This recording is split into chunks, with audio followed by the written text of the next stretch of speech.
The Champion of Champions Award is given in recognition of someone who's gone the extra mile to really make a difference. The 2015 nomination is for a group of people who, despite suffering their own personal tragedy, have raised an incredible amount of money for a good cause. In 2011, Richard Pover was a promising student in mechanical engineering at the University of Sheffield when he was tragically diagnosed with testicular cancer. Sadly, in June 2013, Richard lost his battle with cancer, aged just 21. Despite their grief, Richard's parents and family decided they had to do something to keep Richard's memory alive and help other promising young students. I've come to the Pover home in Cheshire to find out more about this very special family. I'm here with David and Anne Pover talking about your son Richard and the remarkable work which has gone on in his memory. And first of all, if you could tell us a little bit about Richard. He was just a lovely young man, really, wasn't he? He was kind, intelligent, loved his life at university and was having an absolutely whale of a time. Born engineer. Couldn't have asked for more, really, from a son. Looked after his younger brothers, thoughtful. To be 20 years old and told that you've got cancer, it just must have been so terrifying for him, and he just never complained, did he? All he wanted was to get his life back. He pushed himself to the absolute limit to keep going. And it was just terrible to watch, and but at the same time, as Anne said, it made us very proud of him. Richard was incredibly popular in Sheffield. That's evident by the amount of people who've been involved with the fundraising. Tell us about some of the fundraising efforts that got underway. I'd arranged to do Race for Life, obviously because of Richard being ill and because it was raising money for cancer research. Friends were very generous. I think I raised about £2,500 for doing a 5k run, which was absolutely fantastic. I would be sitting in hospital with Richard and an email would come through saying someone had donated, so he knew that people were giving that money because of him. I still do the cancer research run each year now and will continue to do so. Done various half marathons, haven't we? Our middle son, he did the Liverpool half marathon with his girlfriend. Work at Halewood for Land Rover cars. They donated a car, again raised a lot of money for Cancer Research UK. It was over £50,000. Somebody kindly that was brilliant. Donated for that. Really good. He was fortunate in that he managed to get a room in the Teenage Cancer Trust unit at the hospital, and that led us, following Richard's death, to raise initially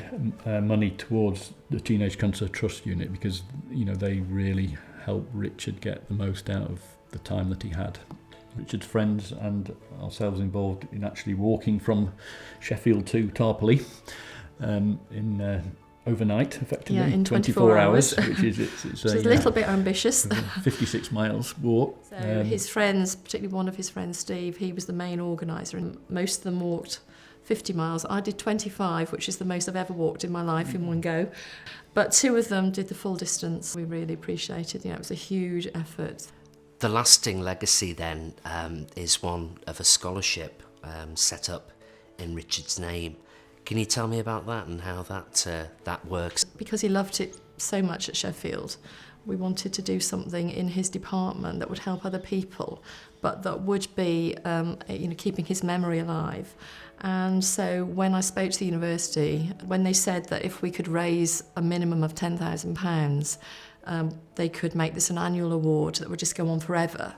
And it would be known as the Richard Pover Outstanding Contribution Award. The idea was that it would be an award that, prestigious award that people actually want to get, and they can put it down on their CVs as well. So, not only a financial award, but it would be seen as something that maybe would help them get a job that their contribution to the department had been recognised. So each recipient would get information about Richard, so they would know his story and they would know all about him, and it would just keep his memory alive but help other people as well. When donations come through onto the Just Giving page, so you get messages saying, never met your son, but I saw your story and I think it's a great thing to do and I really want to support you, and that is fantastic when it does help. It usually makes me cry, but it does help. What figure is currently on the Just Giving page?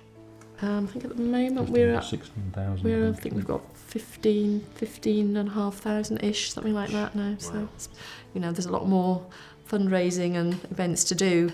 So it's been absolutely brilliant to have reached that amount. How does it work, the scholarship financially for the recipient? Well, the money that we raise is paid into a bigger university fund. The actual award is given from the interest on the lump sum. So we are hoping to raise 30,000. So we're hoping that the award could be £1,000 a year. Gives us an ongoing focus to have something to work for. David and Anne, what does it mean to you as a couple to be nominated for the Champion of Champion Awards this year? We really appreciate the support we've had for this, and so it is special to us that somebody has recognised that we've been doing our best for our son, and has put us forward for this award. I think we just didn't expect it, wouldn't have expected a pat on the back for what we've been doing, because it just seems to be the right thing to do. But it will help us in our endeavour to raise more fund for the scholarship for Richard. The whole thing, the scholarship and all of the fundraising, is to try and find something positive out of what was just a terrible tragedy. And so anything that makes us feel more positive about it all is a wonderful thing. Yep. It's been a real privilege to share some of the stories that you've told me today. So thank you very much indeed. Okay. David, you. Anne, Okay, yeah, thank you very much.